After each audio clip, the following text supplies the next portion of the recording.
And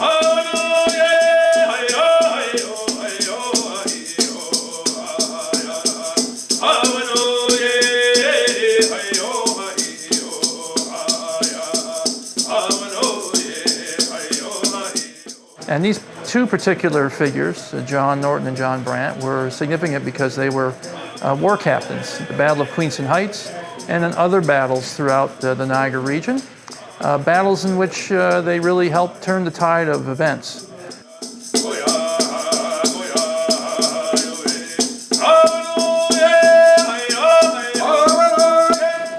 Today, collectively, we are building a stronger cross-cultural future with mutual respect and compassion, founded upon equality, peace, honor, and dignity that our seventh generation will thank us for.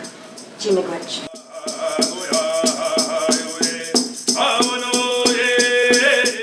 Having these two statues here at the university means that history comes alive. And I think in that regard, it comes alive in our ability to celebrate and recognize the contribution of our Indigenous peoples, our Indigenous communities, as well as it not only recognizes the past and history, but it also recognizes the future. For me, it was emotional. There's no doubt it was an emotional moment because for such a long time, our people have not been seen in public. We don't exist, from government sort of putting us onto the side, for people, even people that come to our country, they don't even know much about us.